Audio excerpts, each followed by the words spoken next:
Hey Ziran, your video was very interesting because it hit at the end, at least you kind of summarized into a few points that I was thinking the whole time I was watching the video. Specifically when you talked about how um, it's sort of almost sort of or I'm sorry, let me restart. The way you described that it can be evaluated as true most of the time, and you still reject that statement. And the main reason I think that's very interesting was because when I was watching your video and you were talking about how at a young age children from more Asian cultures will be kind of like told to get to that academic prowess.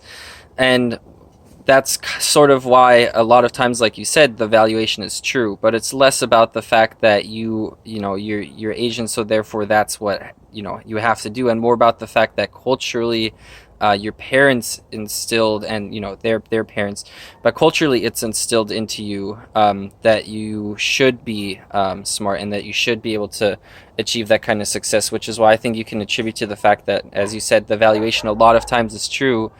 Um, but it's not fair to apply that automatically to every person of that culture, and that's obviously true. And aside from that, the fact that you have, or that you're getting good grades, or that culturally you feel like you have to get good grades, by itself is not a defining factor either, right? You can get good grades and at least a little bit worry about your grades, but it's not like it's the only thing that you obsess over.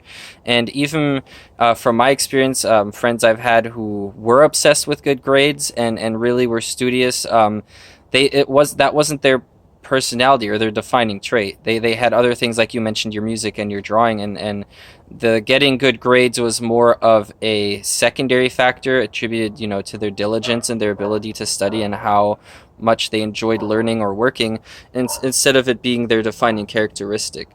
And like I said, I feel like it's a very cultural thing. The instilling the hard work and succeeding at something, whereas in a lot of like Western and specifically American culture, the idea of failure is not only okay but also almost like encouraged.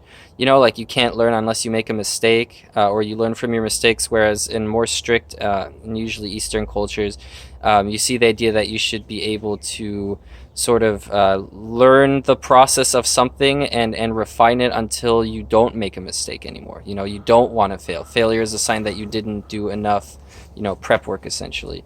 But yeah, that was just a quick cultural kind of like connecting the dots, which I really enjoyed in your video, because the whole first 3 minutes when you're just giving examples, that's kind of the way I connected the dots. And then I'm happy that at the end when you were talking about evaluating it as true most of the time, but not using that as a reason to slap that defining characteristic on a culture or people, that I like that kind of my thought and then your actual point connected there. So thank you for your video. I enjoyed it a lot.